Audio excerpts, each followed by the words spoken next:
Well, hello, friends. This is a bit of a departure from what we normally do because we are switching out science for politics today. We've done this once before where we broke down the Canadian election with my good friends Scott and Steve back in Canada, and we're doing it again. We're going to start doing these more often. Call it To Brad for You Does Canadian Politics. Why? Because we enjoy politics. It seems fraught with opinion all over the place, and we're just ordinary people, but politics affects all of us, so why not talk about it? And we enjoy the heck out of it. So Scott and Steve joined me again, and we're also joined by another good friend, Coleman, who is also back in Alberta in Edmonton. So we all called in and did this online. It's a bit long, but hey, we covered a lot of things. We talk about local Alberta politics. So if you're in Alberta, this is for you. If you're not, you might still find it interesting.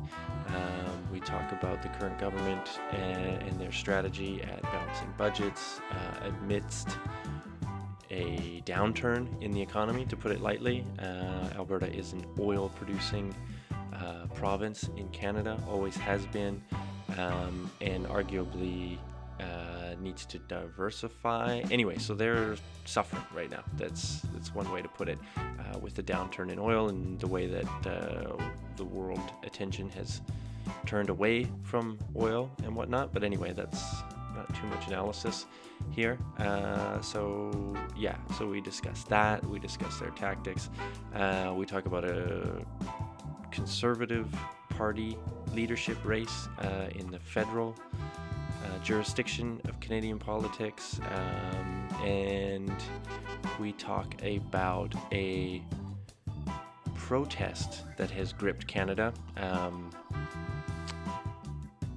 It started with a pipeline being built across Indigenous lands, but as you will hear from our conversation, it is not so simple. It's a very complex issue. Might be an interesting conversation for those outside of Canada to really just get a glimpse of how complicated relationships with the First Nations communities are, the legality of it, the lack of legality surrounding who owns what land and who has the rights to what. It's a mess. It's an absolute mess. And the protests have shut down rail transport, blocked ports, all of this kind of stuff.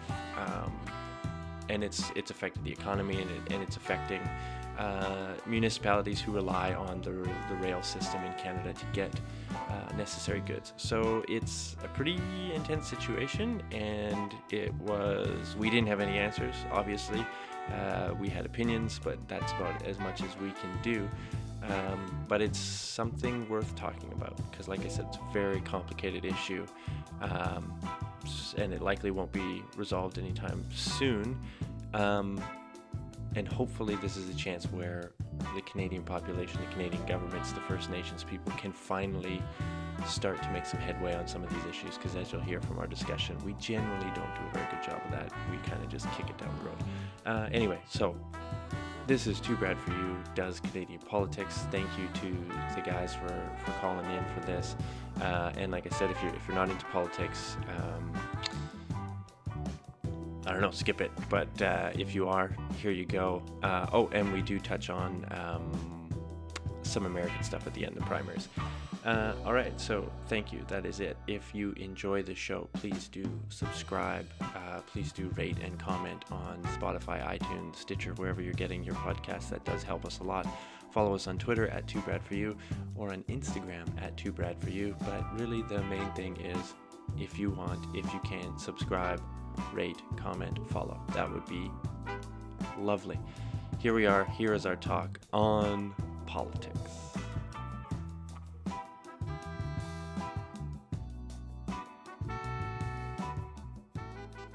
All right, gentlemen, let's get into it.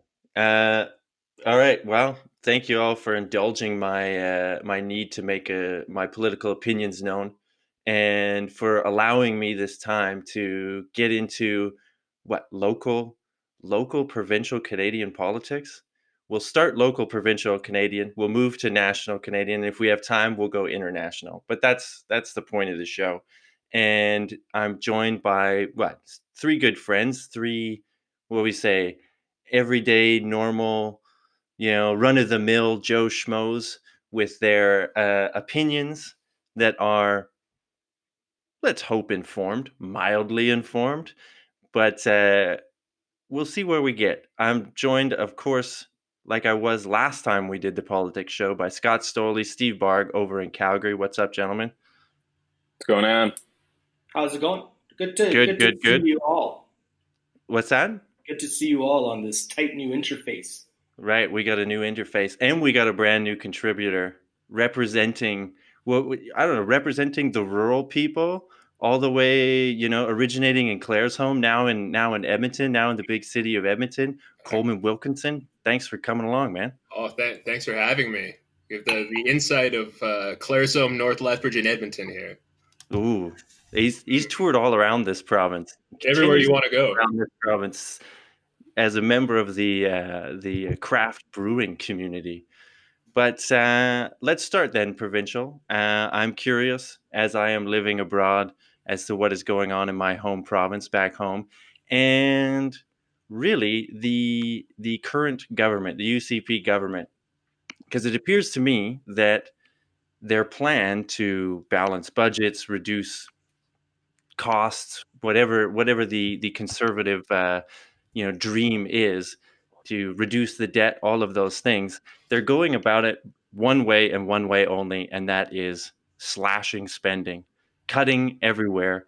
I'm curious as to what you guys think of the strategy and whether it's going to eventually wear down on the very conservative Alberta population, and whether you think, yeah, just long term, if this is the way to go with the challenges that Alberta faces, being an oil producing province and the oil industry being what it is, whether it's incentivizing schools, post secondary education, their funding, or the cuts to healthcare that they're teasing through all these various reports. I'm curious to get your thoughts on it, and let's start with the new guy, Coleman. What do you think? I think he's kind of following the traditional Alberta playbook of like managing the economy, where it's you do like these basically meaningless cuts, like just little cuts all the time that look good in the media. Like they did one the other day, they did like a small one that they weren't going to supply water and tissues to people in courtrooms anymore, which is going Yeah. to save us absolutely no money, but they get a headline out of it that they're making the tough choices. But at the same time, they're giving tax breaks to giant oil companies, which put us in the same spot deficit wise we were at the NDP anyway. So we're really not Hmm. any far ahead. People are Hmm. still losing jobs. We're still running a deficit. And we just get less services for our tax dollars at the end of the day. So Hmm. it's not going over as well, I don't think, as the traditional conservative governments did with this strategy. But I certainly don't think it's helping them right now. It seems very. It reminds me of Ralph Klein, but now you have, every time there's a story about cutting tissues or water or coffee for the paramedics or something like this, there's a million tweets about it. Scott, what do you think about the strategy of cut, cut, cut? I assume the playbook has to be, year one of our new government, we're just going to get all the negative headlines for the cuts. We're going to make all these cuts. And then presumably maybe closer to election time, like, oh, we found some money for, your kids' schools. Vote for us. Um, I I wouldn't say I support the strategy really at all. They came out with a commission whose recommendations were basically, yeah, just cut spending all over the place and no real discussion of any sort of tax increases. The corporate tax cut is interesting for me because I'm generally, I would say, in favor of low corporate taxes because the nerds who seem to know better than me seem to think that, corporate taxes aren't the best way. So, of course, they cut corporate taxes, which I could support in theory if they were to, say, implement a sales tax, which the nerds say is a really good tax. But, of course, there's no discussion for, no real plan for that. And I appreciate that it's politically unpopular. But a bunch of these other cuts are also politically unpopular, and you might as well, if you're going to do those sorts of things, do it in the first year of your mandate. I feel like it will wear thin, and then they'll win again anyway, no matter what, because that's what I've been conditioned to believe as a lifelong Albertan, that they can virtually do no wrong. And also, I think a lot of these cuts, certainly amongst the UCP base, I think there is a disdain for public service in general. So when you're cutting, the teachers and the nurses and whatnot, people getting paid with tax dollars, then that's going to play well to a certain base, because those guys sucking at the teat allegedly, or so the view goes. But I don't think the strategy is really going to work, because I don't think you can really cut deep enough to eliminate the deficit without essentially catastrophic political consequences, when you're going to have kids with no classes or patients with no nurses and that sort of thing. So I'm not convinced it's going to work, but I imagine it's playing well to the base, if nothing else. Mm-hmm. Steve, what do you think? Your thoughts of those comments, and then also I'm curious about like the messaging behind this, because it does seem that there's like the message is we have to do this. This is the only way, and like Scott mentioned, there's not even a hint of talking about tax, and they've been really aggressive in terms of biting back at anyone that seems to disagree. What do you think of the strategy and the messaging, we'll say? Cool. Yeah, I'd love to get into all that.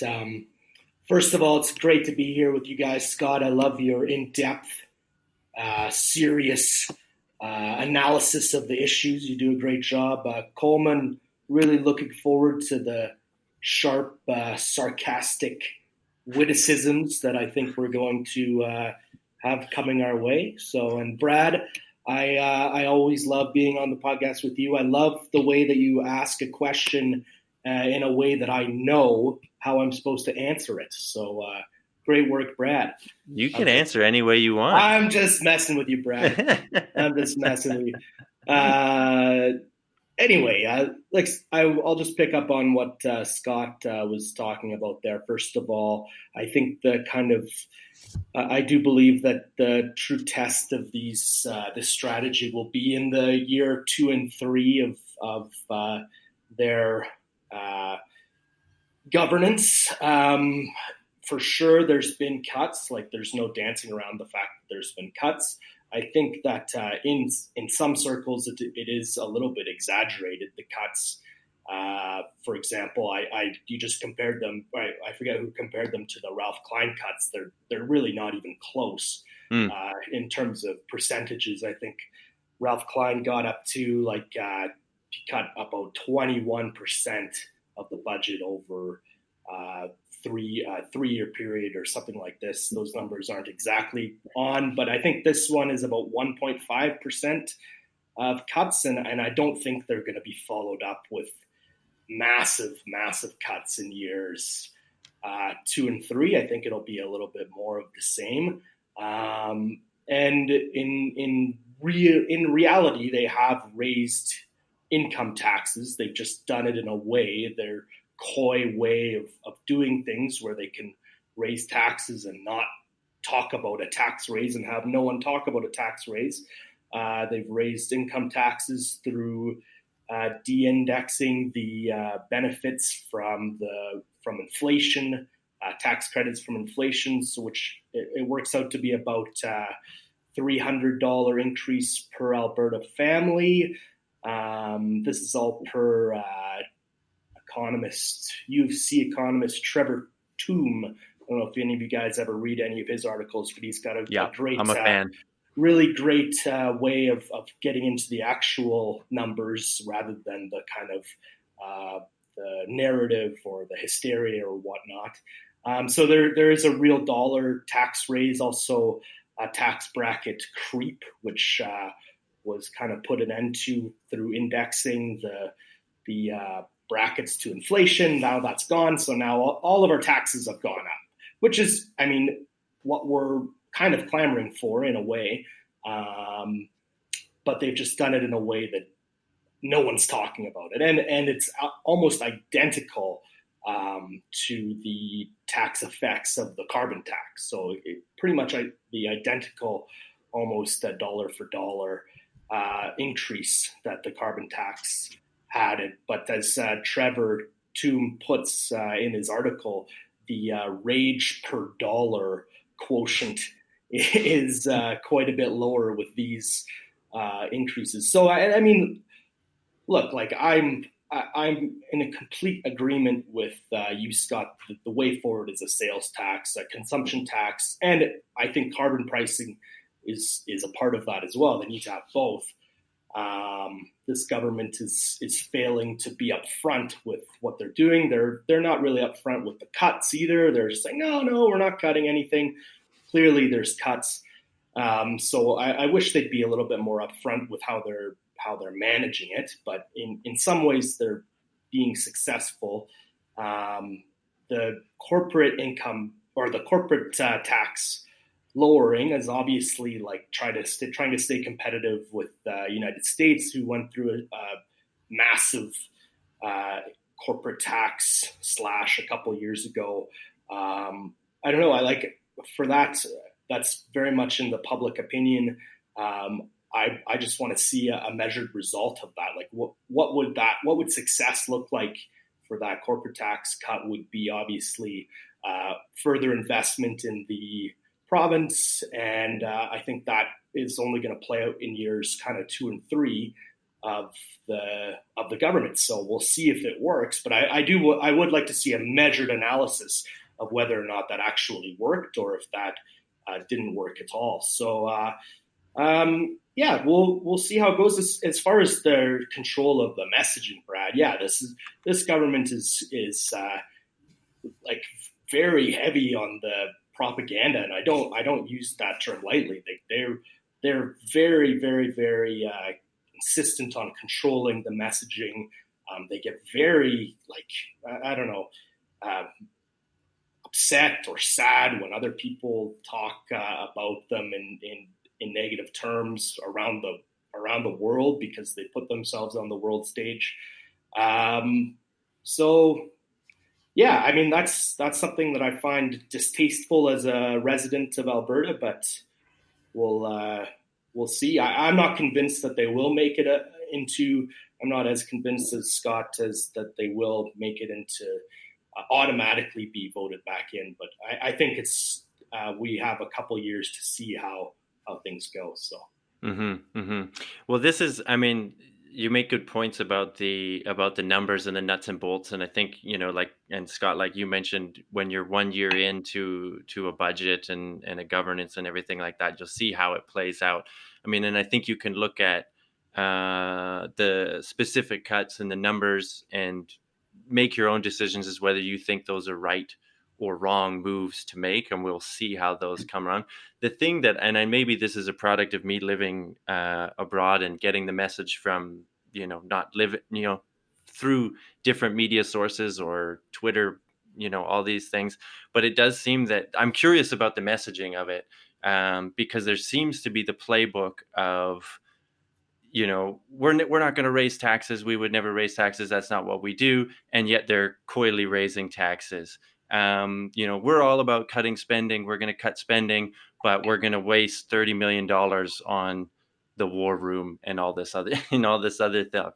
Where, all of this, there seems to be these contradictory messages. And to me, it looks like I would be distrustful of this government. And the next thing I want to get onto as well is the messaging, the sort of blame it on the Trudeau message, or blame it on Ottawa message. Anyone want to jump in on the messaging of it all, and how does that make you feel? I mean, and again, Steve, I don't want to be too leading with my thoughts here, but as an outsider, it makes me not like this government, and it makes me not trust this government. I think there's a number of stories that have come out about people getting jobs that were campaign donors, and there seems to be some corruption there that hasn't been rooted out, and they are still under investigation for potentially cheating in the leadership election. Yeah, but they got rid of the guy that was looking into that. So it's not a big deal. I think I've kind of been thinking about the messaging. I think it's kind of a strategy because I think the provincial conservatives and the federal conservatives are kind of working in tandem on this, where the provincial conservatives can play up the Western alienation thing and kind of shore up that vote for the federal conservatives. And the federal conservatives can focus on Ontario, Quebec, which they need to do to win elections. Mm-hmm. Because you don't win a conservative government can't win an election, or a conservative party can't win a federal election in Canada by focusing on Alberta. There's just no point of it. Mm-hmm. But Jason Kenney's now set up in Alberta. He plays at the Western alienation thing, kind of teetering right on that line of being a separatist, which we all know he isn't because he's lived his entire life in the federal government. So he gets to fire these shots at Trudeau from Alberta, and whoever, we'll talk about the conservative race later, obviously, but whoever the leader of the next federal conservative party will be can focus on Ontario, Quebec, where that's the battleground for them. That's the only way that they can form government is winning in Quebec and Ontario. That's kind of what I think. Mm-hmm. It's a shorter answer than Barg's, but hopefully it's good. Well, I don't know. Like, Scott, what do you are you as distrustful of this government as I am, or what do you think? Is it all just politics? No, I would say you can put me as supremely distrustful of this government in, many ways. Just their messaging, it's always, borderline lying, like to say, okay, there's, we're not cutting education. There's going to be, 40,000 more students or however many more, and there's no more money. So, I mean, you're cutting per student. We're playing a bit loose with the definition so we can squeeze it to say that it's not a cut. Mm-hmm. We might get into tech frontier later. Like Jason Kenney is just essentially out and out lying about, just the numbers. It's quite Trumpy, I would say, that he kind of puts out a number. There's going to be $70 billion in government revenues, or emissions are less than half the barrels in North America. Neither of these things are true. And it's been pointed out to him, it's been debunked, and then he just keeps saying it. And then it, becomes part of the narrative. Don't you want $70 billion in benefits? You just seem to hammer home that message enough times, and then people will just believe it, rightly or wrongly. I also think certainly blame the NDP is the message for virtually everything. And I'm certainly curious to see how the next few years play out.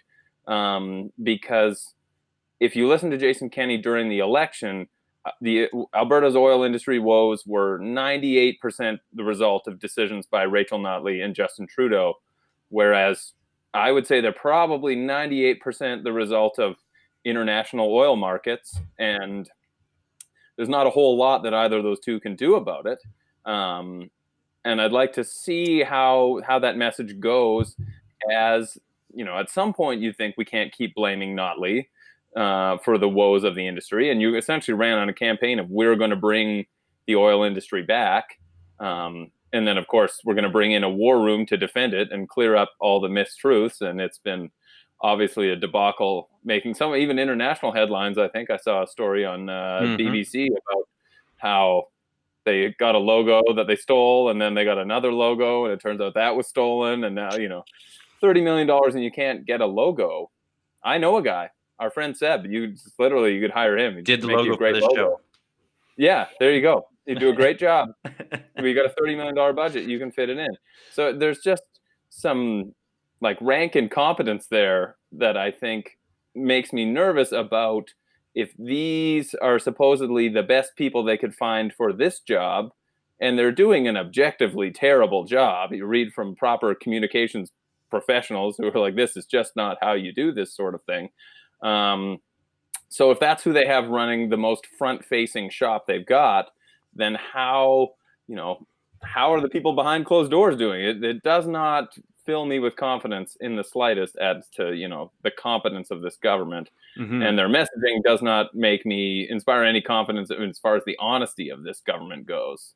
Well, and that's the thing is it incompetence, or is it there's the other, and maybe this is a bit tinfoil hatty, and you guys could tell me if I'm out to lunch here, but the other thing is the implication is it's not even just incompetence, it's just a way to hide $30 million or give people jobs, give friends jobs, that it's just corruption. Because you look at there was an article just the other day, I can't remember in which national paper, I think the National Observer maybe, or National Post, saying people should start asking where the money's going, because you look at the offices, you look at the website, you look at what they're doing, and it's not a $30 million a year product. It just isn't. Like, there's no way that costs. And the way that the government has set up this corporation, it's protected from Freedom of Information Acts, the normal Freedom of Information Acts. So they purposefully set it up in a way that people cannot access where the money is going. And that just seems to me incredibly shady. And then you have, like I alluded to before, the justice minister giving another job into one of these public inquiries into, I can't remember what it was, but to decide where to cut money from, to a campaign donor, failed to disclose that money. And this person gets it was a public inquiry to, again, root out misinformation against the oil industry. And it's a $300,000 a year job. So I don't know. I just that essentially just went to his campaign donor. There was a good story and friend that he used to work with. So I mean, I don't know. Steve, we'll let you jump in for another one of your long-winded, well thought out responses. But I'm just I have to say that from afar, with the economics not being of consequence to me, it just seems really, really gross. I really don't like it.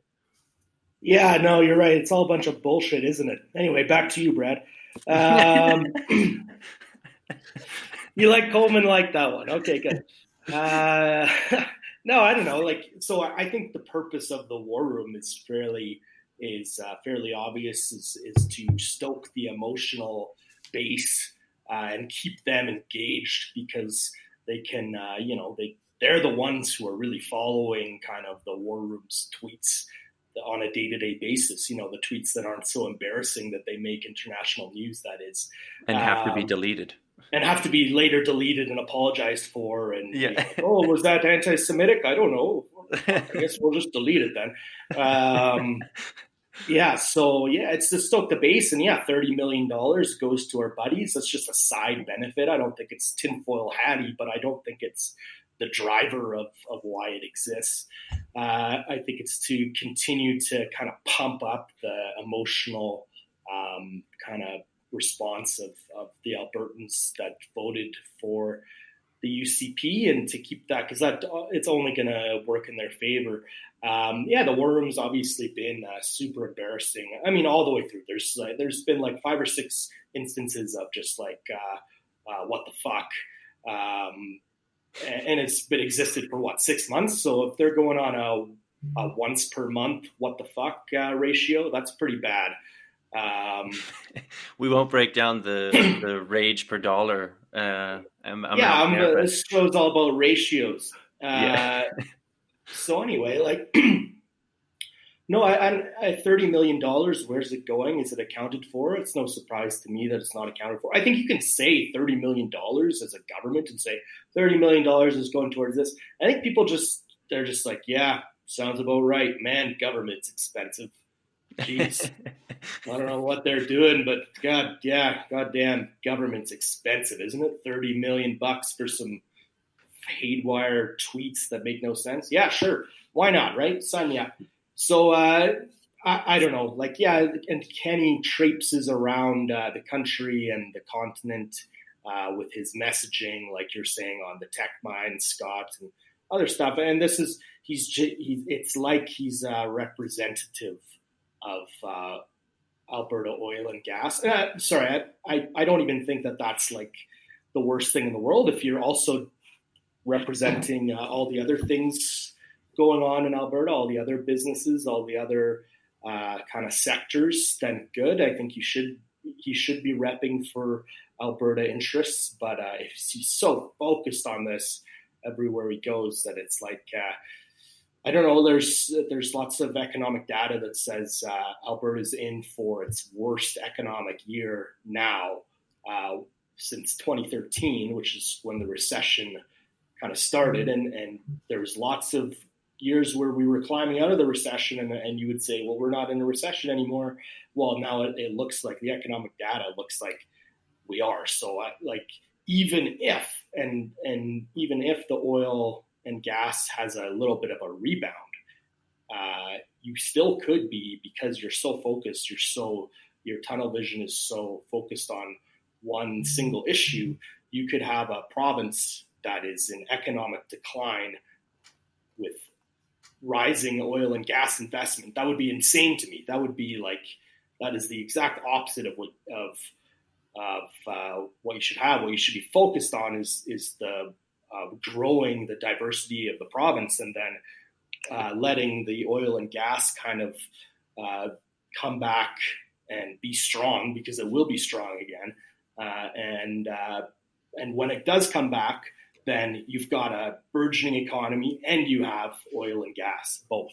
So I don't know. That's kind of the Houston model of how to do it. Houston didn't pander to its oil and gas companies when they started to decline. They said, well, we're going to build up the rest of the city and the area from an economic diversity standpoint. And then when the oil and gas becomes strong again, we'll be stronger than ever. And that's right now for the city of Houston, right? So I don't know. Am I distrustful of Jason Kenney? Obviously. I mean, come on. Jason Kenney's been he's earned distrust through many years of his political career, of and distrustful activity. Yeah, I mean, sure. So, I'm not really a big fan. I don't really trust him, but we'll see what happens. I don't know. I recently had seen a story that I think kind of perfectly captured my thoughts on this government's both, I would say, incompetence and corruption. That the CBC had emailed the Justice Minister's press secretary with regard to some questions about how his connections to a law firm that was awarded like a $1 million sole source contract, which are legit questions. You know, you shouldn't necessarily just be handing out $1 million contracts to your friends. And 2 minutes later, they got a response from the press secretary saying, okay, should we go with lie A or lie B on this one? Which one do we want to? And then 2 minutes after that, they get an email saying, ooh, please disregard previous email. Yeah, that wasn't meant for you. It just screams of both corruption and brazen incompetence by your press secretary, who makes probably $175,000 a year and should be better than that. I'd say both Barg and Stoley are going to get complaints from the war room on this, because if they're willing to go after the Medicine Hat News for an editorial, like, they're definitely going after you guys. Brad, your podcast is next. There's going to, when two guys in suits knock at your door from the Alberta or the Anti-Albertan Activities Commission, then and we're flying them over to Germany first class. Yeah, they're going to be absolutely staying in the Marburg Ritz. Yeah, this is why How much does it cost? Don't ask. This is why I left. You know, I was I couldn't survive in this sort of environment. So to move it then into the Conservative race, I think there's a bit of parallel here, and again, this is maybe me being the naive, person that I am, idealistic person that I am. I really dislike this style of politics that the Alberta Conservative Party is doing, where it's blame everybody else, deflect, lies, corruption, all this stuff, but then say, oh, hey, but you know what? We're fixing the economy. We're fixing the economy. And I've talked to family members back home where they will agree that, there's disgust for the way in which the government is acting, but they're willing to be like, well, but sometimes you got to play dirty to get things done because Ottawa doesn't care about it, all this kind of stuff.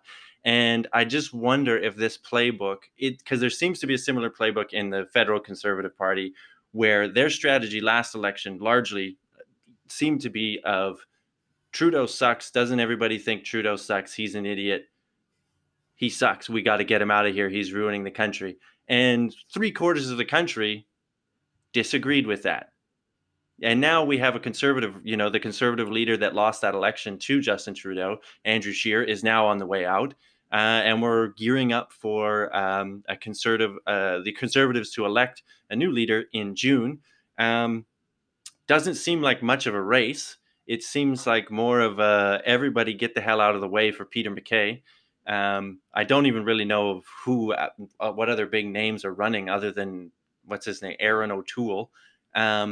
But is there one more? Who's the other? There's one more. Leslyn Lewis. Yeah, I did. That was the only research I did for this, was looking into who this person was. So when it comes my time to talk about her, I've got one article of research to back me up. I read her entire website. I got the whole thing, which is that she will bring common sense, good policies to this country.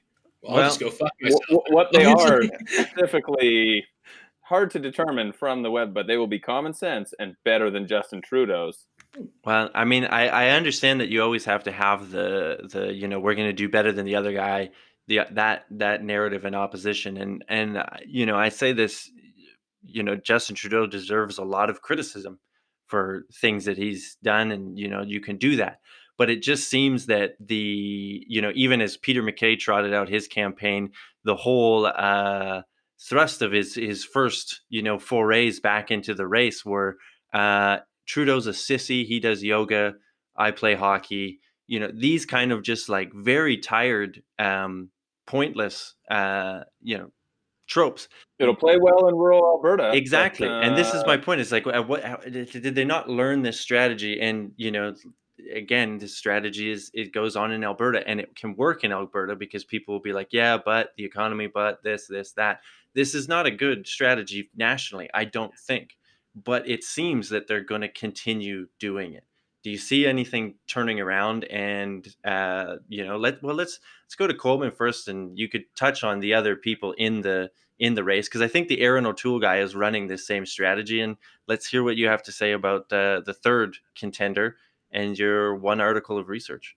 Basically, all I saw was that she's a Jamaican immigrant, and she's been endorsed by the. Let me just take a look here. It's the. I can't remember, some pro-life group in Canada, which really checks the boxes for conservative politics these days. It's they just get really bogged down by the social conservative thing. Mm-hmm. The one thing I want to bring up, the strategy in the last federal election, I think you're selling them short a bit. It was the one plank was Trudeau is bad, and the other plank was drink a lot of milk. Andrew Scheer talked a lot about drinking milk. I don't know how much the dairy farmers of Canada are paying into the Conservatives, but they really want us drinking milk all the time. Oh, but I just watched the Oscars and was told not to drink milk, so now I'm conflicted. Well, that's the liberal elite telling you not to drink milk. I drink milk all the time. I'm drinking milk in this podcast right now. Right. But I think the Conservatives, especially federally, they have a very, and I'm not a conservative voter usually, probably never, but I do respect that they have a very difficult campaign to run every time they do federally, because I think the Liberal Party of Canada, their supporters are kind of like Republicans in the States, where they get on the same page really quickly. Mm-hmm. It's like if someone brings up, it's like everyone gets in a line and votes on it. It's no problem. Or a federal conservative leader, you have the Prairie Province Conservatives you have to deal with. You have the Toronto fiscal Conservatives you have to deal with. You have the rural Ontario Conservatives, and then you have Quebec, which is just a wild card all the time. So for them to pick a candidate, you need someone that somehow appeals to all four of these groups. And while I agree that this race right now is just a coronation of Peter MacKay, I think if Rona Ambrose is not willing to run, he's the clear choice for leader right now. Mm-hmm. Like, I don't even see anyone that comes close. John Baird, maybe, but he said no. I think he said he wasn't. Said no, yeah. Yeah. And so I think Stephen Harper because Stephen Harper's the genius behind this Canadian Federal Conservative Party. And he's clearly got behind John MacKay Peter MacKay. Mm-hmm. I know politics. I know their names. I know everything. Peter MacKay as the obvious choice to run the Conservative Party. I think he's the only one that really has a shot because they went through an actual leadership campaign last time and it spit out Andrew Scheer, Mm-hmm. which was a gluten-free Wonder Bread loaf of a candidate. Like, like what Nice. the hell did anyone see in that guy? And then when you have like the best chance to like make him a legitimate business candidate is to trot out that he was almost an insurance salesman. He's close. He's really Yeah. close. He almost pushed across that line. So that, like, the actual mechanisms they have in place to choose a leader will spit out the worst candidate most of the time. I think they've learned that this time. They've pushed everyone that could challenge Peter MacKay out of the way. They've brought in like this O'Toole guy and then this other person that I don't really know is kind of like token outside candidates. But this is all the way them pushing Peter MacKay through. Like, and for them, I think it's not a bad strategy. He's the only guy that I could see actually running that party right now. If Rhoda Ambrose isn't willing to step up. Well, and he, in the past, he led the Progressive Conservative Party, which I would think that, like, I agree with you that the Liberal supporters, they get in line and they vote together. But there was a Progressive Conservative Party in the past that, if I remember correctly, focused less on social conservative issues and was more progressive. Yeah, And he they led had that one, party. but And they had one, but it also led to splitting the right wing vote and got Craig Shannon in power for an entire decade, pretty much. Right, Like the exactly. Conservatives, you cannot win they cannot split the vote. This is the only sustainable way for them to be in power these days. But what I guess I'm thinking is that there has to be, there is people like until the Liberal government, like this is how government has seemed to work in federal government has seemed to work in Canada. One stays in power long enough to piss enough people off and do something so egregious that then we switch to the other one. And that seems to be what will happen here. But, there with so many people voting against that strong social conservative, sort of prairie conservative candidate in Andrew Scheer, you would think that they would try and run somebody that would be a bit more progressive and would drop all of this social stuff and the dumb attacks on Trudeau doing yoga or whatever it is, And Peter MacKay, I thought, would have been that guy, but it looked like, at the beginning of it, he just jumped right into it. So I don't know. Well, and that's kind of where I was going to go, and I'm rather confused that it seems this entire race is essentially a coronation of Peter MacKay, which is fine. I mean, typically in a leadership race, you're in a right-wing party, you're going to have to be further to the right with your messaging than you're going to be for the general electorate, because you have to win, the base, and then you have to appeal to the masses. Peter MacKay essentially has already won, as far as there seems virtually no chance anyone else is going to win. You'd think you'd jump straight to the more easy to digest countrywide messaging, and I mean, I don't think it seems that they haven't learned anything from the last election to say carbon taxes are our hill to die on, when I think the majority of the country's accepted that it's a reasonable idea, and the places that hate it are going to vote for you anyway. It doesn't seem sensible when he's talking about conscience rights for doctors, which is obviously like code word for abortions and, other kind of social conservative hot button issues. Why go into it? I feel like there's no appetite for Canadians. Again, that's going to play well in rural Alberta. It's not going to play well in Toronto. You need the votes in Toronto. What are you doing? Though as someone who's not generally a fan of the Conservative Party, absolutely burn your own house down, sure. But also, I would like a sensible conservative opposition. Yes, with give me better ideas and I'll vote for you, instead of saying, well, we have a bunch of hand waving about climate change. Here's our better plan that Trevor Toome thinks is better. Because we're all Toome fans here. All Toome fans. And I would say, as a shout out to Toome, that he's very good in his non-partisanship. It's just the facts and the numbers, and will either call out or send congrats to anyone for, it's just about their policy and is it good or not.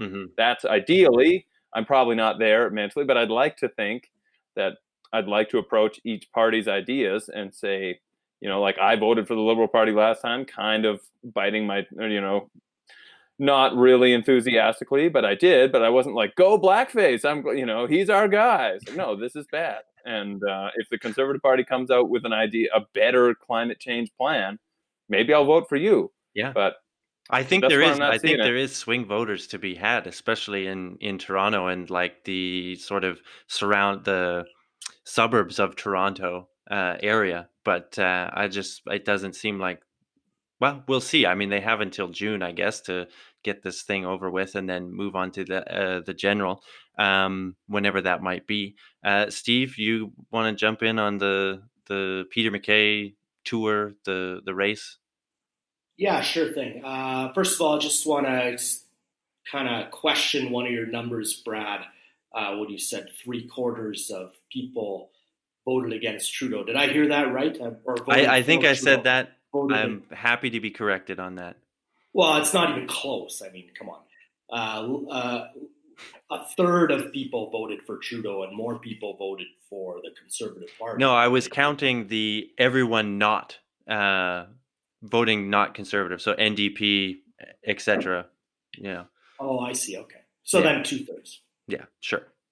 Good. Okay. Cool. Well, I know the reason I point that out is because I think there is a path back for the Conservative government. I think I agree with you guys, like 100%. I think if they provide a sensible, like you said, Scott, if it's sensible, I'll vote for any party. I don't give a hoot. I will vote for the Conservatives, and if they give me a sensible man or woman who's got good ideas and presents them in a way that makes sense, and of course, only if they play hockey and don't do yoga, then I'll vote for them. I'm just kidding. I'm doing yoga right now. I don't know if you guys can see, but you can do. How do you get your legs over top your head like that? Yeah, I've got a book called "Doing Yoga While Sitting on Your Ass and Talking to Your Buddies." So there you go. Go get that. It's on book. Amazon. Yeah, I think Ron Ambrose was like, I don't know. She made a lot of sense to me, but she also made even more sense to me when she said, "No, I don't want this fucking job." I'm like, yeah, now I want you in the job even more, right? So, she's out. Peter MacKay, I don't know. Was Peter MacKay like? So he used to be the foreign affairs guy for Harper. I think he was defense minister. Defense minister, yeah.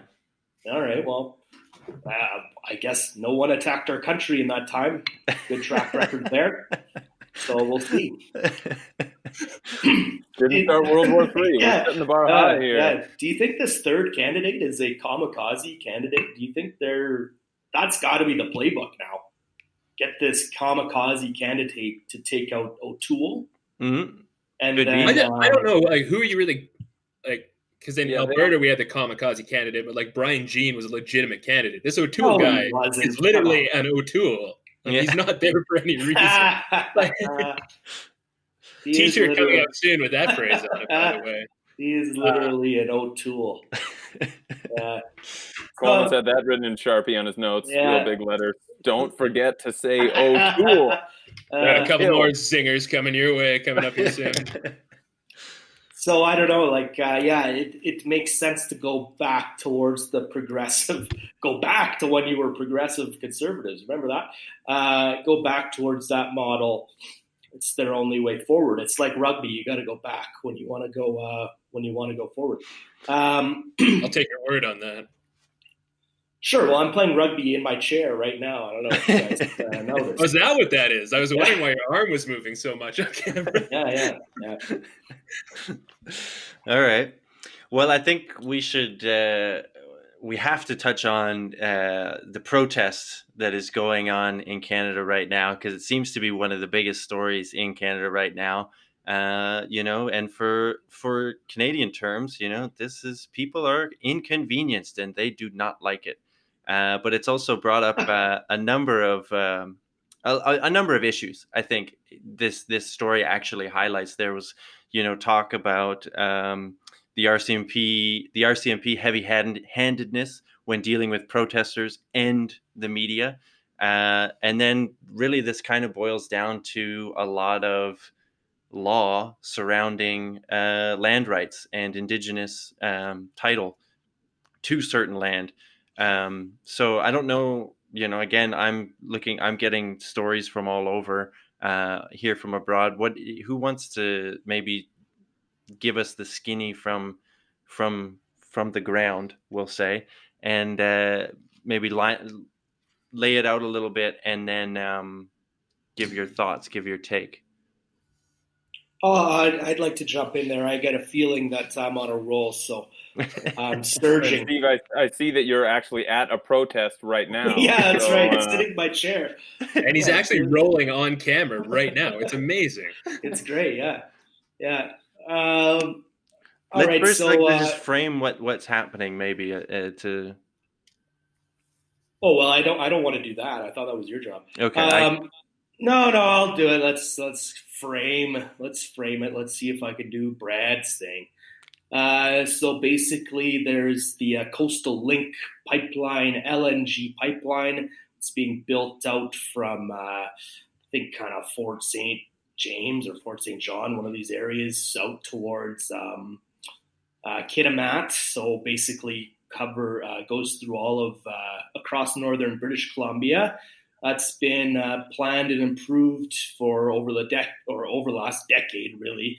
It's been kind of moving forward, and they have the approval of the BC government, the Alberta government, the federal government, and all 21 band councils that are along the route of the pipeline. So the Indigenous Band Council, the elected leadership, all approved the pipeline to go through, which is that's a miracle in itself that everyone wants this pipeline. Holy shit. That's that should be news right there.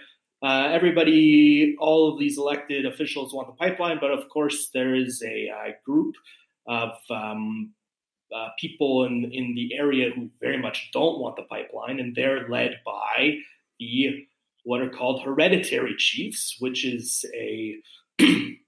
another subset of leaders, Indigenous leaders, community leaders, who are put in kind of a leadership role through a process of I don't really understand the leadership nomination process, but it's not, they're called hereditary. It's not like they're just born into it.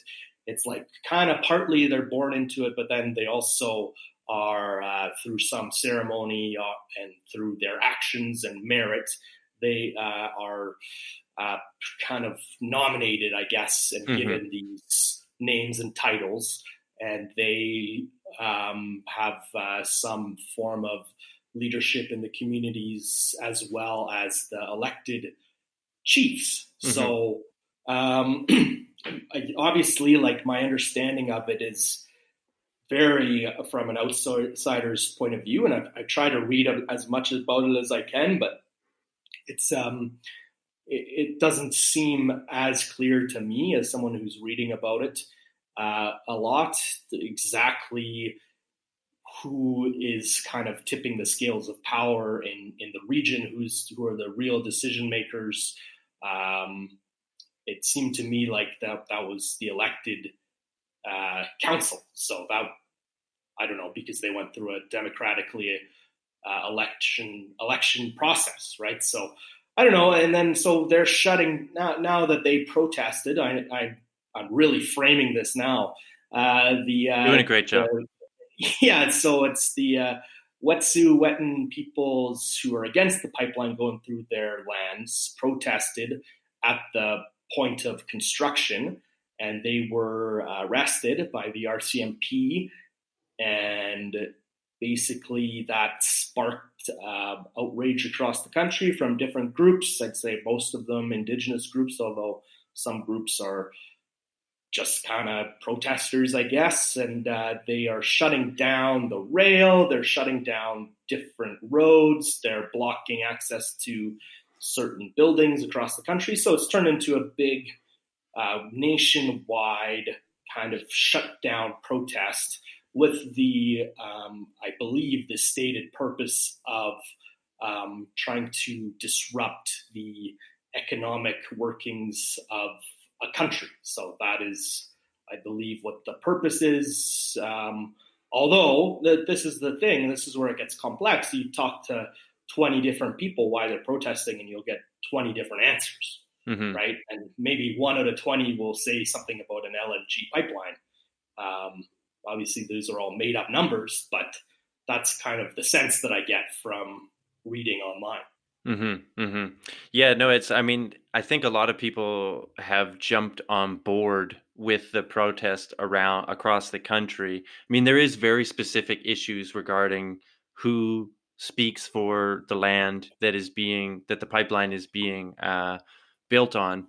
And you could look, this goes back to, the Indian Act, which, forced this democratic system upon the different tribes and clans throughout the country. So there's issues there regarding each nation, each clan, tribe, whatever the correct word is, will have a different opinion onto how valid that elected system is versus the hereditary system of chiefs.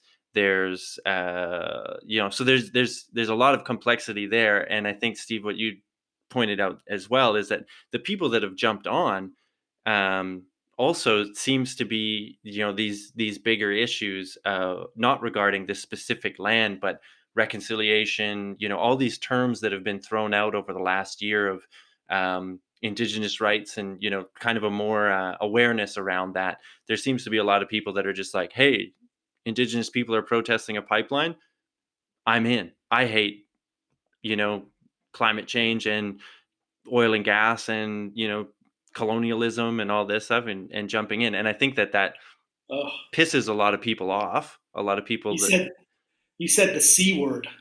Yeah, right. Are we allowed to say that on here? It's the internet. You say whatever you want. Yeah. Nice. Yeah. But and so I think that there's a lot of like that's you get a lot of resistance to these protests because of that. But I mean, how much of this is like, yeah, I don't know. I'm conflicted on it. I'm very conflicted on it because digging into and reading a lot of like trying to find a lot of news sources that are written from First Nations people, whether it's APTN or other ones. The perspective that I'm getting there is that, look, at this is a complicated situation with our leadership and the way that we run things, but we're not that fractured on this. And we think that there's a 1997 court case that basically in their opinion says that hereditary chiefs have title to all of the unceded territory outside of the reserves, and the reserves are led by the band council. And so apparently there's a Supreme Court decision. Obviously I haven't read all the writings of the judge in that decision that says that hereditary chiefs have title over unceded land, and most of the land in northern BC is unceded territory, meaning that it was never changed hands over a treaty and stuff like that. So it seems like there's legal precedent there.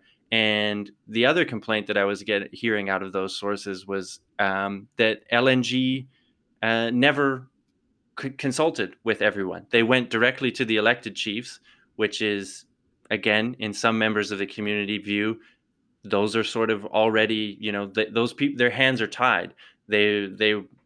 That form of leadership was put in by the Indian Act, so it was never really chosen by them. It was put there, being like, hey, you guys have to be democratic. Here you go. And in a lot of cases, those they don't have a lot of power to resist a corporation that's coming in and wanting to build a pipeline on their land.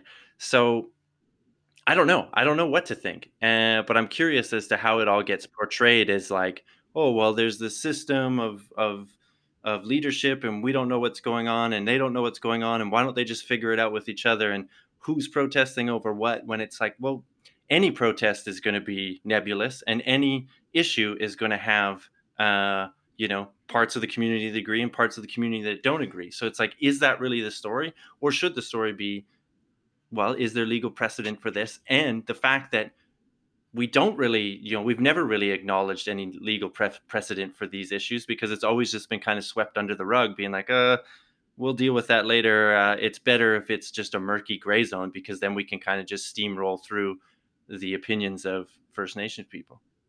That was my long rant answer on this. I don't know where I was going with it, but I'll leave it Well, I to think someone else to chip in. I think what's going to happen is what we traditionally do with any of these issues with Aboriginal protests is that we debate it a bit as it's happening, and then we just we safely kick the can down the road for next time. We never actually resolve them at all. Right. We talk about reconciliation. We talk about all this stuff. We give it like just lip service essentially, and then we just kick the can down the road. And then next time we'll have a solution to this. It's really a tough thing. I see both sides. I'm gonna this is the typical Canadian tap dancing around this issue. I'm gonna give you no strong opinions on it at all. It's gonna be great. I see the side where like especially the rail disruptions are like really affecting the economy. Like there's certain raw materials and chemicals that have to be transported via rail. That farm goods. A lot of like water treatment stuff is being like municipalities' stocks are running low because the trains aren't running. And for God's sakes, via rail isn't transporting people by train right now. You know how many Canadians rely on via rail to get around the country? I think there's about 100 that go from London to Toronto every day, and that's, I don't know. Well, what if I told you that you could take a train from, say, Calgary to Winnipeg way slower than a plane, but also more expensive? That's via rail for you. But also, I understand there is a slippery slope to stopping protests. Mm-hmm. That I understand why, like the RCMP and the government of Canada are hesitant to intervene in this, because one wrong move in the optics can be really, really bad on this. Mm-hmm. And so, like I said, I was going to tap dance around this and give you no honest opinion. I have no idea how to solve this, and I'm willing to just kick it down the road and see what happens. But and this is, I guess, what I would say is like there's like diving into some of this in a way that I've never really done before. That's the problem, is that by kicking it down the road is like we have these court cases that have been sort of decided on and then appealed and then never brought back to trial. And if you're taking a very hard anti-colonialism side, you would say that that's done on purpose. It's done on purpose to hamstring the First Nations communities and never give a clear answer as to what their rights are, in order that we can just extract resources and stuff. And I don't know. I mean, I don't know what the motivations are behind it, but it kind of seems like that, because we had I think the motivations are what you just said. Like, that's 100%. Yeah. Like, that's kind of what I'm saying. Is that's our strategy. Is like we'll just keep doing that. Yeah. And we'll give lip service to these issues, but we won't actually do anything. Mm-hmm, mm-hmm. And that's just kind of the history of Canada right there. That's how we've dealt with this. Is this could this be a tipping point where some actual change gets made? Well, I was going to go to Scott. He's also shaking his head. Scott, what do you think? No, but I really don't know as far as the ins and outs of the legalities. I would say my thoughts on how I think it should go. One, I think there's a serious irony to shutting down the trains as part of an ostensible climate protest, since trains are, like, by a country mile, the most efficient way to move things on land. I imagine the people who aren't on the Via Rail are now driving in cars. So you're not quite getting, it seems a bit silly. That's also kind of nitpicky. I mean, the point of a protest is to fuck shit up. Like, that's the point. So, Stand on the road and make them take the train would be a more sensible. Make them take Via Rail everywhere. Yeah, but and I get what you're saying, but I think that this also happens too when we have these kind of protests. People start being like, "Well, why didn't you do this? Why didn't?" It's kind of misses the point for me. Yeah, and that's just kind of a bit of an irony, but a bit of a sidebar there. I think, as far as shutting the trains down go, I think at some point you have to be a country with the rule of law. And maybe I'll sound a bit more, right wing or whatnot, but at some point you just don't get to stand on the train tracks, because when they're waiting for the chlorine to treat the water in municipalities, I'm absolutely 100% in favor of people's right to protest, but obviously, like any other right, that's not unlimited and has to come with certain caveats. Like, you don't get to shut the trains down, because, like, how many tens or hundreds of millions or billions of dollars does it cost economy wide to shut all the trains down? Well, who's paying that? Mm-hmm. Maybe that'd be the deal. You pay $5 billion, you can shut down the trains. But it's not. I think there has to be reasonable limits, and you can't be having people for an extended period of time just shutting down national infrastructure. I think as far as the building of the pipeline goes, I think it's hard because there has to be, at some point, I guess, the overwhelming majority has to prevail. I think in a democracy, when you have 20 of 21 tribes along the route are all saying, yes, we want, we the people have spoken.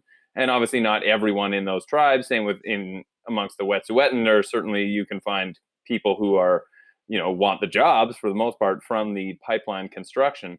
And I don't know obviously how we get to this point, but I think by analogy, like, if my house is on the route of a proposed future highway, and everyone, it's just going to be the best for the country, at some point the government's just going to say, sorry, that's, Mm-hmm. too bad for you. We just have to bulldoze your house. We'll pay you fair value.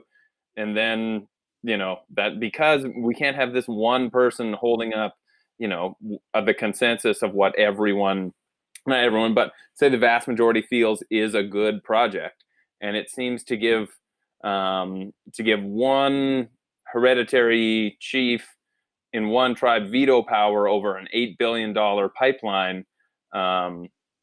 It seems insane to me, especially when, as far as I understand it, it's not as if we were looking for tweaks X, Y, and Z in this plan. We wanted to go here instead of here. It's simply like, under no circumstances will we allow this. Then at some point, and I appreciate there is a whole long history of colonialism, and how it's a very going to be hot button because it always touches on Canada's history of racism and exploitation of the Indigenous, and essentially conferring no rights and that sort of thing. It would, for political reasons, I think, be a lot easier if it was a group of white people who really didn't want the train going or the pipeline going through their backyard.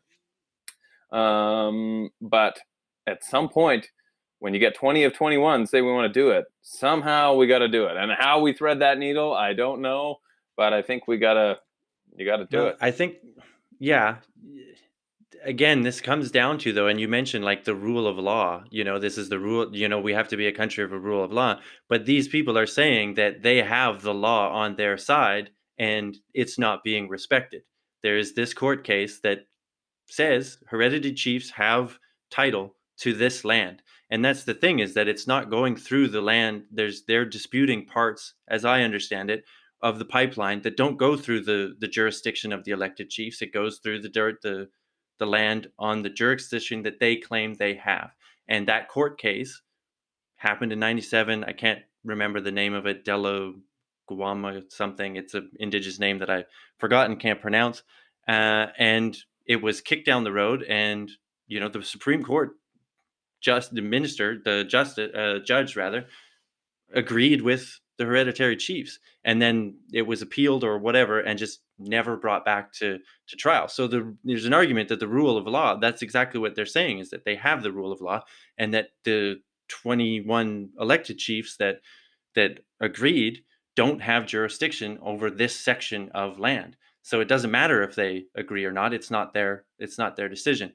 And they're all Wet'suwet'en, as far as I understand. I mean, there's different clans and tribes within it, but that is the nation. And it comes back to them saying as well that we didn't have the company never spoke to them, never came. They said that they would be willing to speak, and they said that those negotiations weren't made. I don't know. I don't know the specifics of all that. Steve, you're shaking your head, but all right then. Oh, thank you. Thank you for tapping colonial spike into the ground there, Scott. I'm going to come with my rail hammer and pound it. Mark's going to pound down on this one. Yeah, no. So listen, first of all, let me just start by saying my string of points, which may degrade to rants, I got to say is a really difficult subject for me to form a strong opinion on. It's very difficult, but I did manage to form a strong opinion on it. That is to say, though, if you heard about this story and automatically came out on one side or the other, and you just naturally were with the protesters or naturally against them, then sorry, you didn't do a good job of thinking. Mm-hmm. You didn't really think this through. Like, this is a very complex issue where you need to think about it a lot before you have a strong opinion. First of all, just to address a couple things, Brad, I respect the news sources that you're reading, but I mean, there's also lots of reporting, lots and lots of reporting out there that says that, in fact, the hereditary chiefs were consulted, reached, and no, they weren't consulted. They attempted to consult with them over and over and over again, and they were rebuffed, rebuked, not answered. They weren't willing to do any type of, I mean, essentially a consultation is in a sense a little bit of a give and take, a negotiation. Well, if there's a brick wall, then there is no consultation, and no consultation can happen at that point. So to say that they were not consulted with is just a way of saying, well, our consultation was to say no and not answer you guys because we don't agree with this project. And but if they legally hold the title over that land, isn't that their right? I don't really agree that they legally hold title over that land. I know you cited a precedent of law, but I don't think that. I think there's lots of precedent, and I think it's very complicated in this issue where we have the hereditary chiefs who are given power or control over these areas. I don't think that's as cut and dry as you're making it. Yeah, and I'm just, like I said, I'm just presenting this other side that was new to, I agree that it's... No, and it would seem as if though the hereditary chief system, there's lots of stories about people who were stripped of their hereditary chiefdom due to their naming due to the fact that they opposed this, or they were in favor of this pipeline. So I'm very hesitant to respectfully, I have to say, I'm very hesitant to say that they have title or ownership of this land fully and completely, and the elected officials don't have the sway over it. I don't really think that's how that works. And so when you're Canadian industry and your Canadian governments, you're talking with the elected band councils, because that's who you can have a conversation with, right? They're the ones who are talking. So, and personally, I'm respecting, I know the system was implemented, foisted on them. Note the use of the word foisted. Good use. It was foisted upon them by the Indian Act. I get all that, but it's still a democratically elected. That still means that the majority of the people who voted in this process their interests are being heard by these elected officials. So to me, if you're going to say, well, legally, how are we going to deal with the leadership of the Indigenous people of this area? I'm talking to the democratically elected band councils, and I'm trying to talk also to the hereditary chiefs. But if it's a stonewall, then I'm saying, sorry, that's just the way it's going to go. you have the full right to protest in legal fashion. But as Scott says, that your right to protest at some point runs out, and that time has long been surpassed, in my opinion. Now, I want to read just a small clip. To me, we can talk about the legal nuances, and it's crazy. It's very complex to get a handle on, and I'm definitely not an expert. But I like to think about this in terms of real world outcomes. Okay, so let me just read a excerpt from a video posted to the BC MLA Ellis Ross. He's an MLA for the Skeena region. I don't know if anybody. I've been looking forward to hearing this. This is good. Okay, good. So, are you serious? Have you seen this video blog, Coleman? Oh yeah, totally. Good. Okay, so BC MLA Ellis Ross for the Skeena region goes ahead and says this. So there's a 14-year-old Aboriginal kid that's taking his first drink of alcohol. He's sucking on his first joint. He's going to do something, and he's on his way to prison. That's his roadmap. If you save that kid, if you show that kid there's a better future out there, get him into a trade, get him into a course, show him a work site, and show him there's a better future in terms of getting a house, getting a job, going on vacation, buying a truck, you've done your job. He's addressing the leadership, the Indigenous leadership across the country at this point.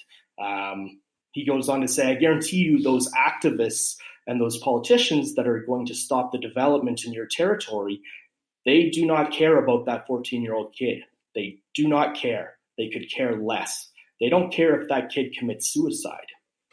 He goes on to say, your people are elected. Your people elected you in for a reason. I support Aboriginal leaders who do good things for their people.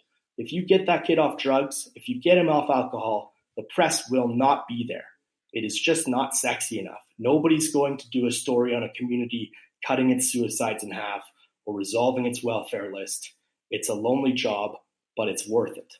So to me, when I hear an Aboriginal leader like this, like Ellis Ross talk, this to me is talking truth. Now I understand that the protests are spark anger across the country for legitimate reasons. Like, no question about it. There's absolutely legitimate reasons to be upset about colonialism and all this stuff, like the stealing of land in the past and all this kind of thing. But to me, the real world issue is that right now, Indigenous communities across the country are living in largely in poverty.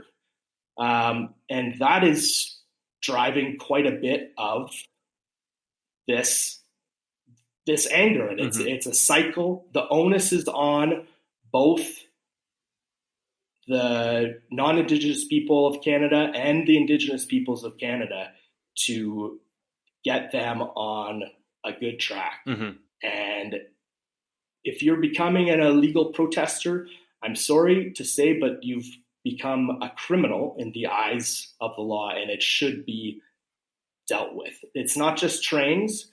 There's road blockades that are blocking ambulances in Vancouver. There was a hospital in Vancouver that had to send out a public notice saying, if you need to come to the hospital, you can't take the standard route anymore because there's a blockade on this specific bridge. There is, I don't know, it's people are getting strung up, or strung up's the wrong word, but people are getting really infected with this idea now that this is an opportunity to take down the systems, the economic workings and underpinnings of this country. And I think right now we need strong leadership to step in and say, enough's enough. If you're going to protest illegally, you will be arrested. And the court injunctions that have been levied already. I mean, there's judges in this country right now that are saying, excuse me, I put an injunction on this case for you to go arrest these protesters because they are disrupting the public peace and they are dangerous in some cases, and you're using this as a political piece. So yeah, I think at some point the protesting needs to be met with strong leadership and it's like, quite frankly, it starts with Justin Trudeau. Like, his dad put in a police state once upon a time. I'm not saying that's the case, that should happen right now, but he did for the FLQ kidnappings. And obviously these are two different situations, but you need to act strongly and swiftly. You can't just sit on the sidelines and say, well, this will just resolve itself. No, I'm sorry. If you are engaging in illegal activity that is harming others, then you need to be arrested right now. And it needs to be very clear, because Brad, you said it, or I think Coleman, you said it's a slippery slope to arrest protesters, and it looks bad. The optics. It's also a slippery slope to not arrest protesters, because what you're telling them is that this is legal, which in fact it is not. Even blocking the steps to a legislature in BC, blocking people from getting to their jobs, that's simply not legal. And to say it's a nonviolent protest, actually that's untrue. If you are blocking someone from getting to their place of work, that is a violent protest, because they look at you and they say, I'm fearful of this group. I can't get to where I need to go. The fact of the matter is that this is not just an Indigenous issue. There's a lot of people out there right now who are picking up on this and saying, this is now an opportunity for me to be angry at the machine. Let me just read a tweet here from Claire Abstract. Claire Abstract, you can see her at Claire Abstract. I'll read her kind of description. Trans Tifa super soldier for thirst and shit posting, noted hashtag eco-terrorist. Her pronouns are she/her. I and guessed that. Slavoj Zizik, please be my boyfriend. And I'm happy you put the bio in, by the way. Well, it gives it context.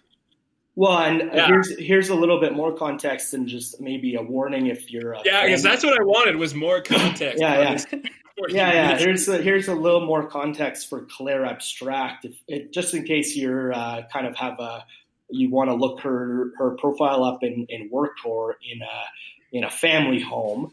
Are you sure we should gender her after that bio there? I think we should. She said her pronouns were she and her. Well, that's right in her bio. That's good that we got that. That's good. Yeah. So she says in a tweet, a pinned tweet from January 9th, P.S. This profile is about to become low-key horny.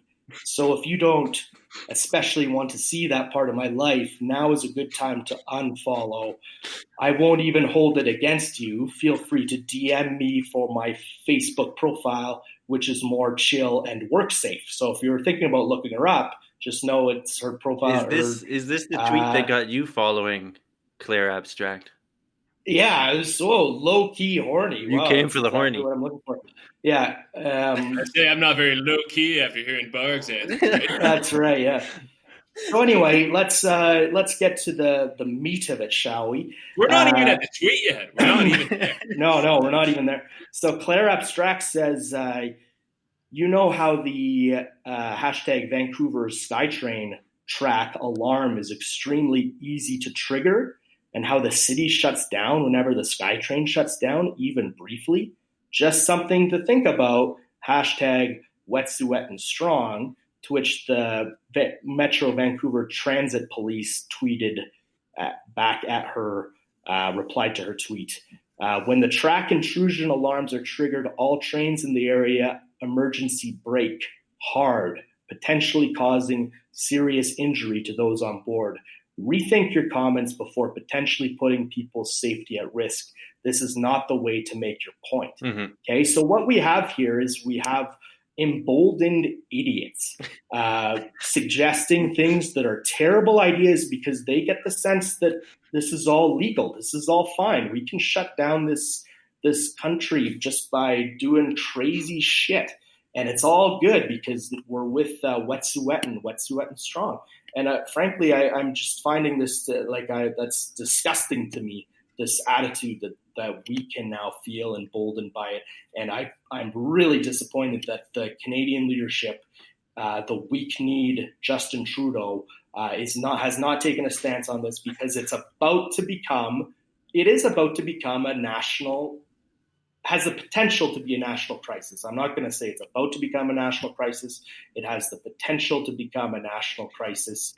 And so far, crickets from leadership, and people are breaking the law all across the country with no consequences. All right. I think we understand your opinion on it, and I can agree with some of that. I mean, Trudeau isn't in the country at the moment, so it's kind of exactly well, if he goes on a trip that's been planned and a protest happens to break out, yes, he can come back. I get that. I know. Of course. The minister, the Indigenous minister, is meeting with some of the groups today as well. But I think, Steve, you're right. Like, protests, this person that you've found on Twitter is clearly a dum-dum. And low-key horny. And low-key horny. But I think that's the important part that I think we should talk about. I think this is kind of, whenever you have a situation like this, we can find the dum-dums in the crowd and point to them and discredit a whole protest, and we can look at certain protests and say, well, this is too far and this isn't, but the point is, you have to, if we're all agreeing that, you're allowed to protest, but to a point, that is, none of us here, I don't think, can really point out what that point is. I mean, we can come up with examples, etc. Yeah. Yes, I want to. I just did. I understand what you're saying. Don't let him do it. Yeah. But I think that it's, and I agree. I'm sitting on the fence here on this one. I think people should be allowed to protest, like we've all said, but there is a limit to that for sure. The leadership should do something. Yes, there should be. I would hope that there's negotiations going on at this point. It takes two parties to negotiate. That's always true. But again, to me, this comes down to the fact, and as Coleman said, we're just kicking the heart of the issue down the line. And this is the first time that I've actually looked at it in terms of tried to find out what is the legal status of these lands, this territory, the leadership, all that. And the answer is nobody fucking knows, because no one's dealt with it. And I think that maybe that, when I said, is this an opportunity to be a turning point? I would think that would be where the action should be, is like, no, let's actually finally try to have a difficult conversation about setting up some legal precedent that everyone can be on board with. And it's messy, because you're never going to get 100% consensus and stuff like that. But you guys were just talking, Steve, you were just saying, at what point the, 20 people, the majority, there's got to be a way that we could do it. And that seems to be where, rather than all of these, drawing all these frayed ends into all of this, there's a real way to deal with all of it. And it seems to me that that's it.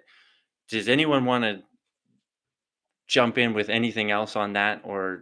Well, I just want to respond super quick, and I won't, I know Coleman's giving me the eyes here. I don't believe you at all. Are you low-key horny over there? Is that your look? I'm not low-key anything right now. I'm just completely raging. High-key horny. That's the way I really like it. That's why I signed up for this series of podcasts. That's right, yeah. So, I mean, listen, obviously there's dummies on both sides. Like, there was an idiot with a Confederate flag who drove through a highway blockade the other day, and it's like, yeah, that was a mistake. I was texting. That's why. I had my Skinner up too loud. Oh yeah. I definitely had my Skinner up too loud. Yeah. Lord knows I can't change.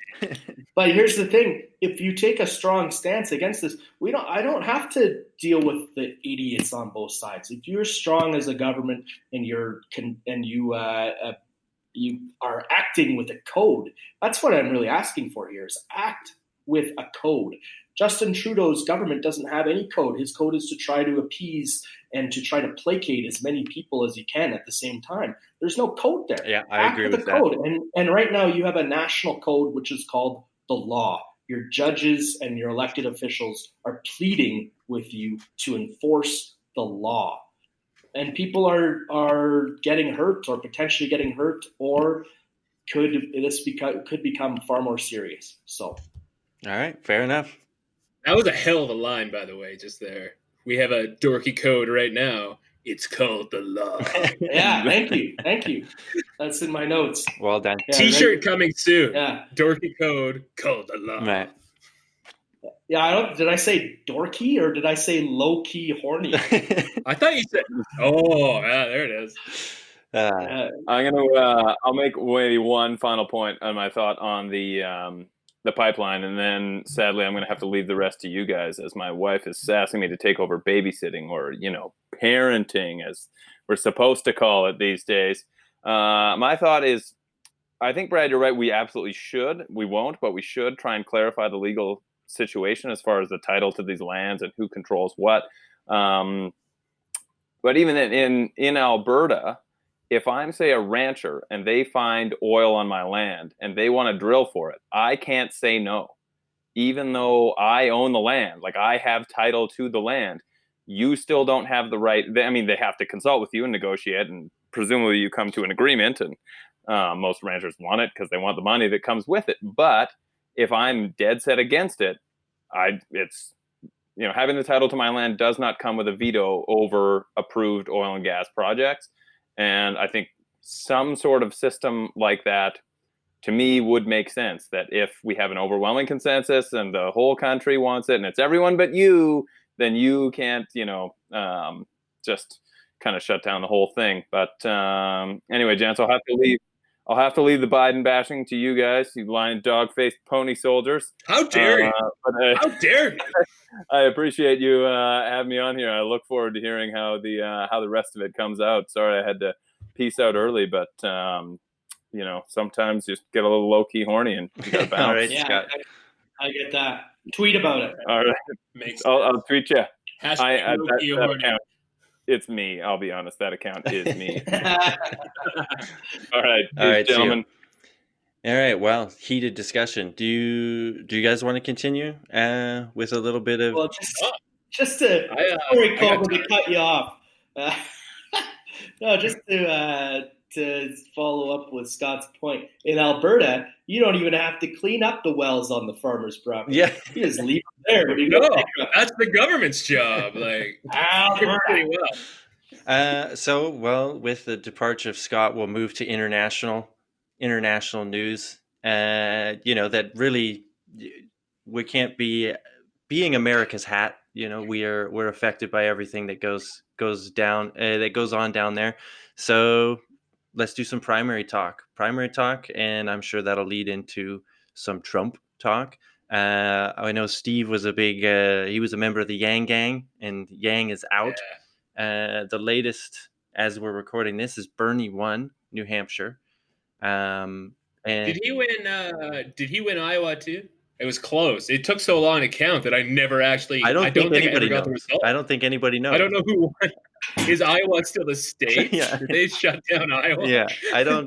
No, he won Iowa. Yeah, Bernie. Did he win Iowa? Yeah, Bernie? Yeah. Is that official? Yeah, because I wasn't sure if Iowa was still a thing. They just got rid of it entirely. I thought they were still counting. Because last I heard, I thought Mayor Pete had won the delegates in the more delegates in Iowa, but Bernie had the more votes, which is just part of the weird system. I don't know exactly how it works. And with Bernie winning New Hampshire outright delegates and votes, I think he is in the lead in terms of delegates, although it is close. Anyway, I don't know. What do you guys make of the race? Who's coming up? Joe Biden finished a dismal fifth, but he's heading into states where he's supposed to have more support in the African American communities and Latino communities. New Hampshire and Iowa, not a lot of those members there. And do you think, let's get a little, tinfoily hat, do you think the establishment is out to stop Bernie? Yes, 100%. Yeah, all right. Yeah, I agree. I think there's I don't know if it's ironic, because like most people, I don't exactly know what the word ironic means. But like, I think Bernie's facing the same struggle that Trump faced when he was running in the primaries for the Republican Party. It's that there's a guy that the establishment Democrats just really don't want to be their candidate. And I think it's pretty clear with how easy they're making it for Bloomberg to buy his way into this race, even though no one wants that guy. Absolutely no one wants this guy. But it just proves that you have enough money. You can buy your way into American politics. Mm-hmm. Where like Bernie Sanders and Elizabeth Warren too are like the two candidates that the U.S. absolutely needs right now, 100%. And it says a lot about that country that it's not painfully obvious that these are the two to go with. I'm not going to speak on Yang because that's obviously Barg's field of expertise. I know much less about the Yang campaign. I did like the universal basic income thing that he brought up. I think that's a very quick side note. I don't think there's any better response to the future job loss that automation is going to bring than universal basic income. If there is, I would like to hear it, but it's the only reasonable response to it I've heard. But yeah, I think absolutely the Democratic Party is fighting as hard as they can to get Bernie Sanders to not be their candidate in the next election, even though that I think you do great things for the country. Mm-hmm, mm-hmm. Steve?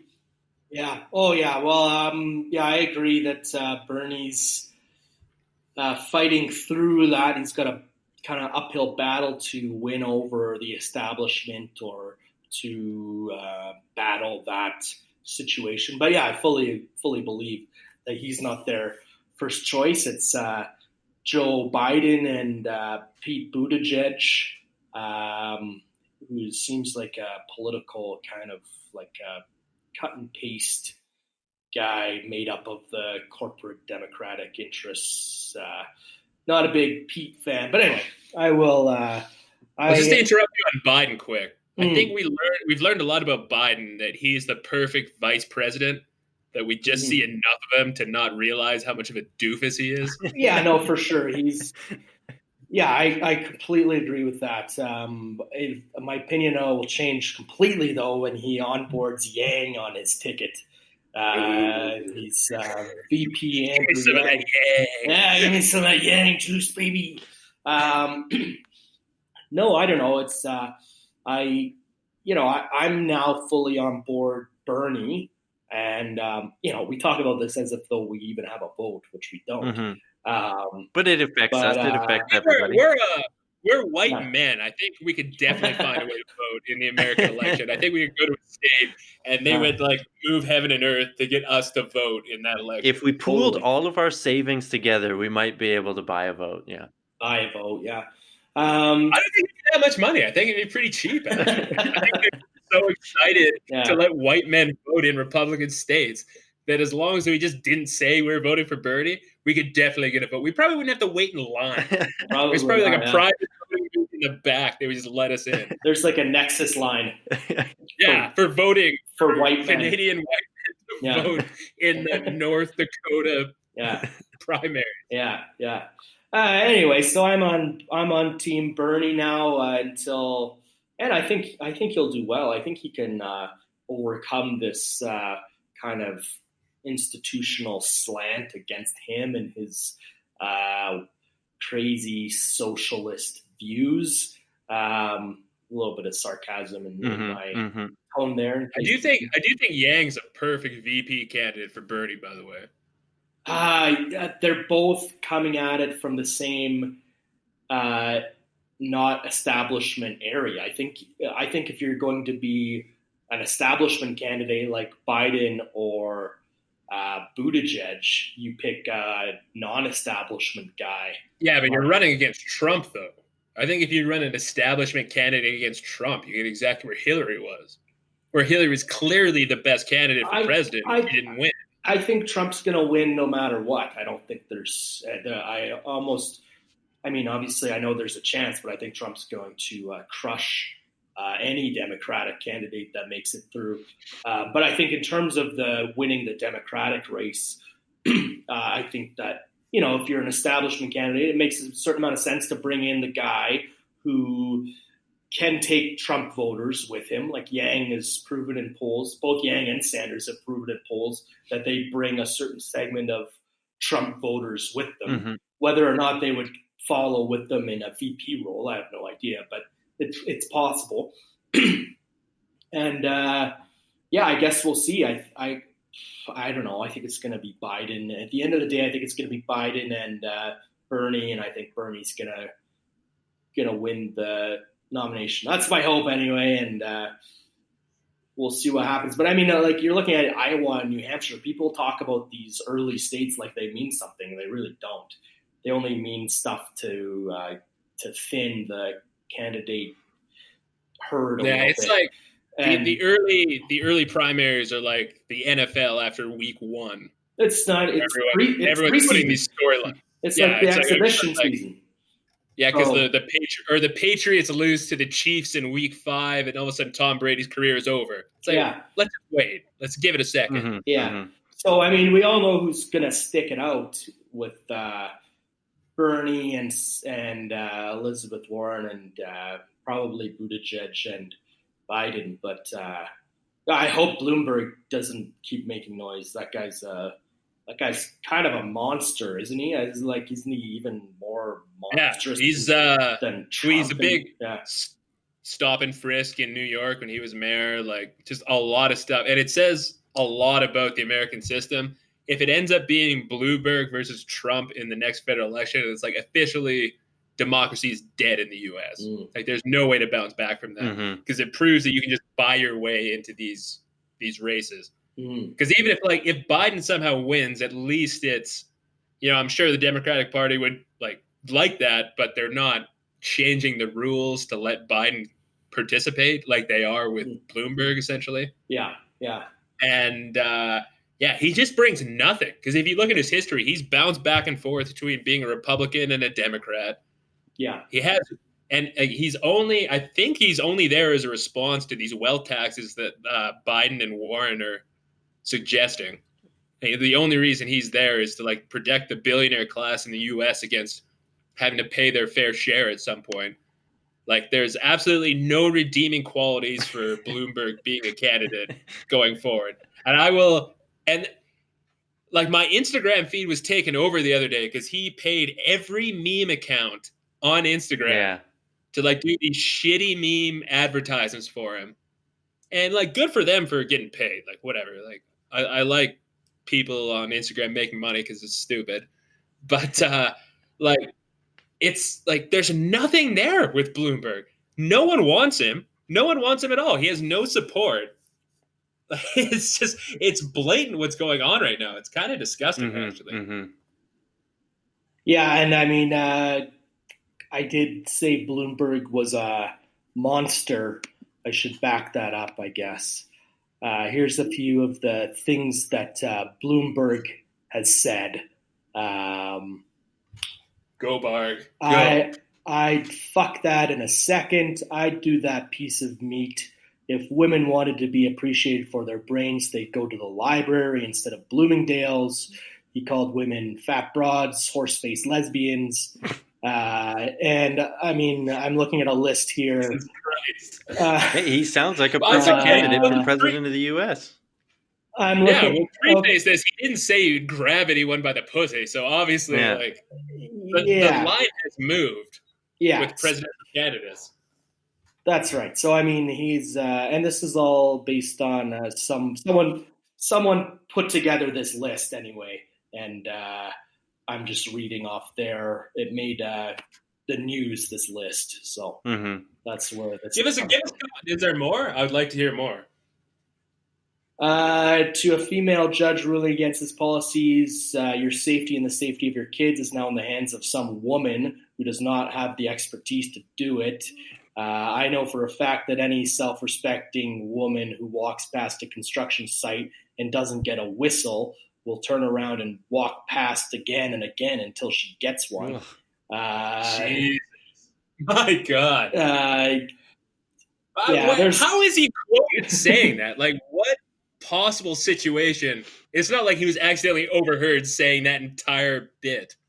Like, he clearly meant to say it. This is in many different situations, obviously. It's a collection of things you said. So It's the greatest hits.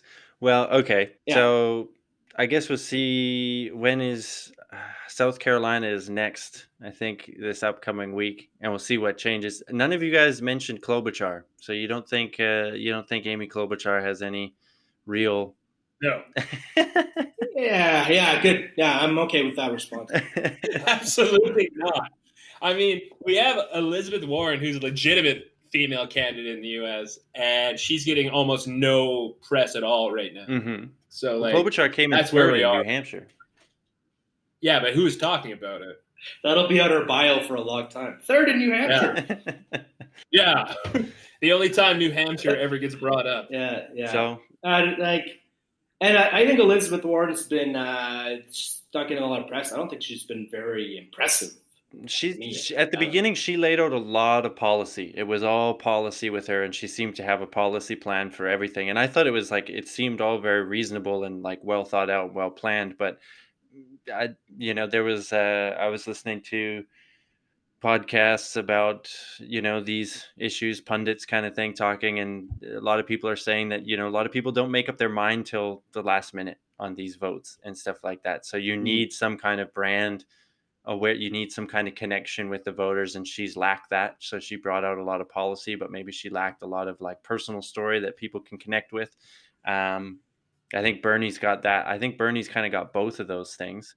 You kind of know where he stands on issues and broadly on policy. He's, I think he has a chance to win the nomination. I think he has a chance to win the election too, because he is outsider. I think he would go. I would love to see him v Trump on a debate stage. I think it would be, if nothing, highly. I don't share Bark's pessimism. I think Sanders can beat Trump. I think so too. Just because I think you can't run an establishment. You saw what Trump did to Jeb Bush. Yeah. Like an establishment candidate like that. I just don't think you can run an establishment candidate against Trump. And Bernie Sanders is nothing even close to establishment. Even though, and it's kind of weird because he's been in the Senate for so long now. Yeah. But he's like not establishment at all. No. And I think, and I used to think that like he would be sunk by the socialist tag, like hashtag socialist with Bernie Sanders. I thought that would slow him down. But honestly, I think that guy can just like rise above Trump. I think it's entirely possible. Mm-hmm. I think he'll look better in contrast next to Trump. He also won't take shit from Trump. I think he can clap back in a reasonable way that would help stay on message and help just sort of, it would make Trump look like the dum-dum he is. He would be up there sort of.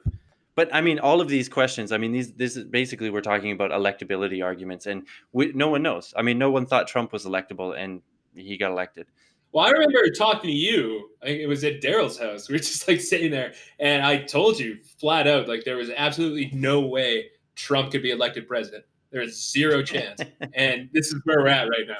So like, I think any traditional arguments about electability are completely out the window in the States right now. I do think that also Bernie, there's an appetite for, and this is why Trump got in.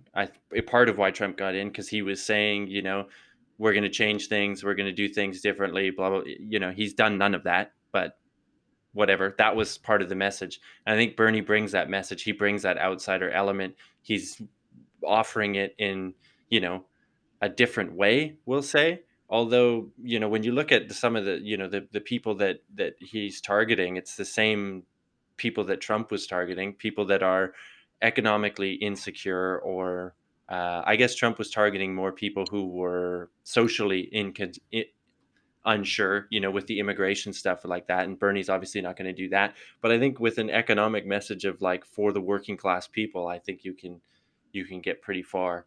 But we'll see. Yeah, I think we should cut it off here because we've been going for a while. So it's been great to rap politics with you guys. Really enjoyed it, and we'll do it again. So yeah, until next time, thank you, Coleman. Thank you, Steve. Thanks a lot, Brad. Thanks, Coleman. Oh, it's a pleasure as always to hear for both of you. All right.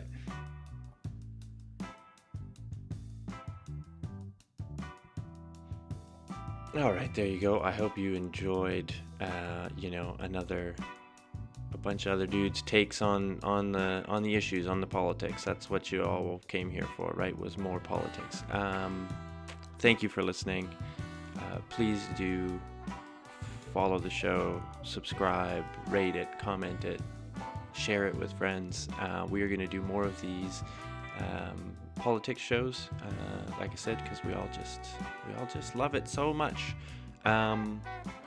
But otherwise, stay tuned to the feed because we'll be doing the regular science stuff, and I have some more really great conversations with some really great scientists coming up.